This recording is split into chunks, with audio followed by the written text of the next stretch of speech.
Donc suite à ma dernière vidéo où j'expliquais un petit peu mon parcours, comment j'étais passé de la photo, d'apprendre la photo, ensuite à la photo de paysage, d'insectes, etc. à une envie de photo de rue.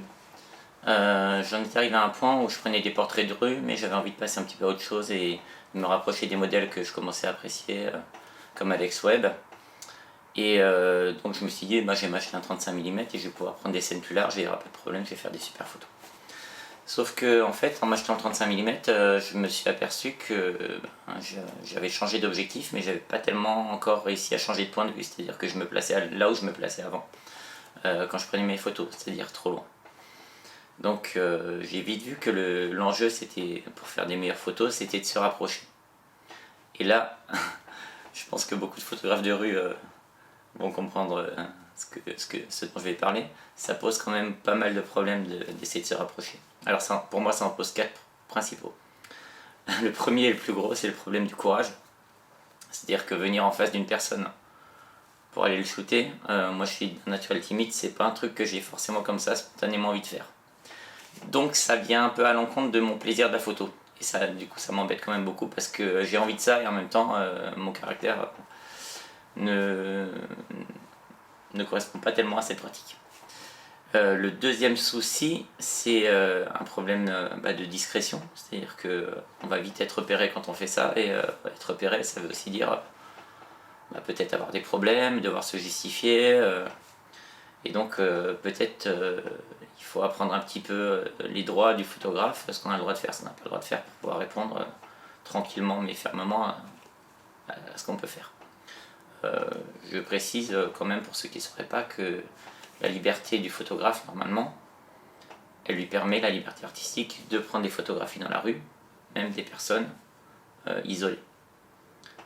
Le souci après, c'est plus sur la diffusion, ou sur diffuser ces images, les mettre en cadre, etc., les poser au mur. Là, ça peut poser plus de problèmes. Le troisième problème que ça pose, de se rapprocher des personnes au 35 mm, c'est un problème de réactivité. C'est-à-dire que non seulement il faut s'approcher, mais il faut encore mettre au point sur le sujet. Donc tout ça, ça prend quand même un peu de temps, surtout que bon, moi, mon Z7, c'est une première génération. Il a la reconnaissance de l'œil, mais quand un sujet bouge, c'est pas forcément top top. Et donc j'avais beaucoup de déchets en fait dans mes photos. Les photos étaient pas nettes, quoi. Surtout que moi, j'étais encore à me dire, ouais, c'est quand même pas mal qu'il y ait pas trop de profondeur de champ pour mettre un peu les sujets en valeur dans l'environnement de la ville. Il se détache bien de l'environnement. Et le quatrième point, c'est aussi un problème d'interférence. C'est-à-dire que si je me rapproche du sujet, il va me voir.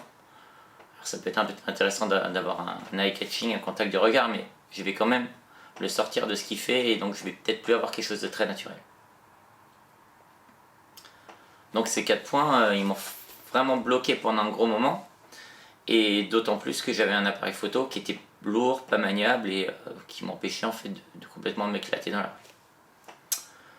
Donc c'est là qu'intervient encore à nouveau les rencontres au niveau street photographie France et tout, parce que j'ai vu que les gens avaient des appareils souvent pas du tout ce que j'avais, parce que moi je venais pas de la street, je venais d'autres choses.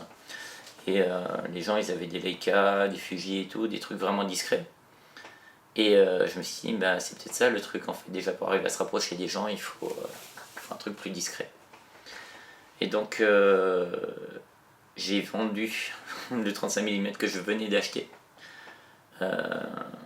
Et j'ai acheté un Z40, c'est-à-dire que ça correspond plus à mon hybride, et qui était beaucoup plus discret en fait.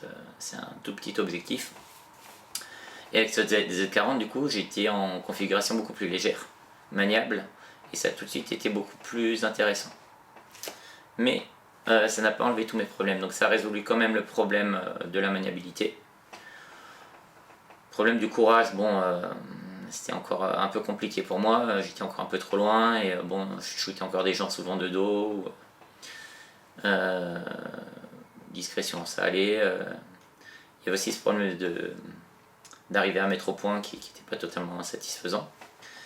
Et donc j'ai commencé à m'intéresser un petit peu, à lire des livres et j'avais déjà appris beaucoup de techniques en photo, moi, sur la lumière, sur vitesse d'obturation. Je pense qu'en technique photo, j'étais pas mal. Au bout de 15 ans de photo, j'avais vraiment vu pas mal de trucs, quoi. Mais là, il se posait ce problème et même en mettant au point par exemple avant ou à une certaine distance, je savais pas comment vraiment faire parce que la distance au sujet variait, etc. Et donc j'ai entendu parler d'hyperfocal la première fois, je sais plus quand. Et pour moi l'hyperfocal c'est un truc vieux pour des vieux boîtiers qui n'avaient pas une mise au point très correcte.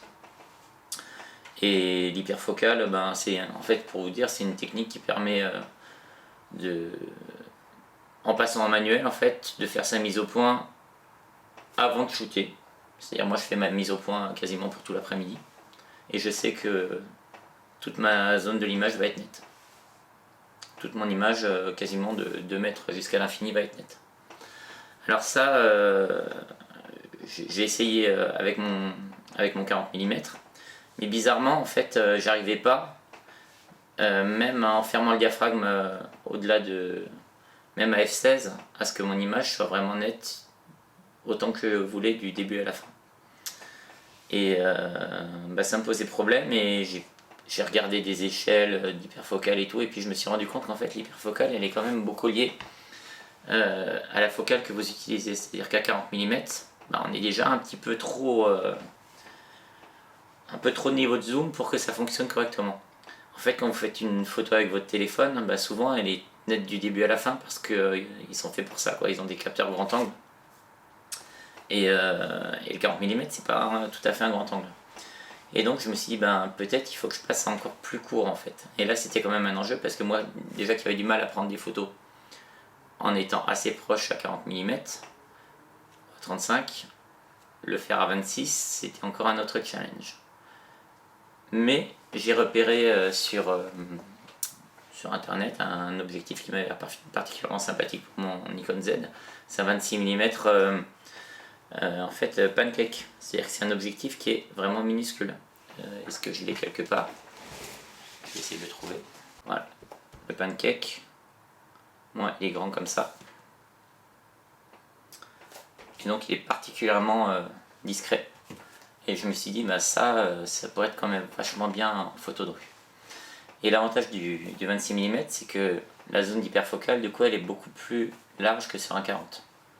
On peut, en trouvant exactement le bon point, mettre au point pour sa journée et ne plus soucier de sa mise au point. Et ça va nous aider quand même à résoudre pas mal de problèmes. Le problème, déjà de la mise au point, parce qu'on a dit qu'il n'y avait plus besoin de mettre la mise au point, donc je peux shooter proche des gens, un peu plus loin, sans avoir à me poser la question. Et donc, aussi, problème de la réactivité. Je peux shooter directement dès que je vois un truc. Pas besoin de savoir si je vais être millimètre près à faire la bonne mise au point. Je shoot, c'est bon, ça rentre dans le boîtier.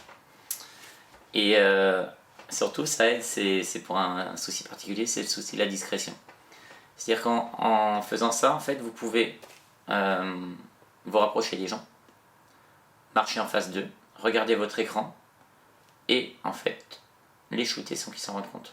Alors j'utilise des petits trucs en plus, c'est-à-dire que je vais plutôt tenir mon boîtier au niveau du ventre et regarder l'écran par en bas, enfin d'en haut, je regarde mon écran comme ça. Et aussi quand je shoot, soit je regarde mon écran, mais souvent je vais regarder au-delà de la personne. C'est-à-dire que je vais faire comme si je shootais un truc qui était derrière la personne. Et en complément, je vais essayer de ne pas regarder mon écran après avoir pris la photo pour que la personne ne se doute pas du tout que j'ai prise en photo. Il y a aussi la manière dont je tiens le boîtier, c'est-à-dire que je ne vais plus déclencher avec l'index, mais je vais retourner en fait mon poignet pour shooter avec le pouce.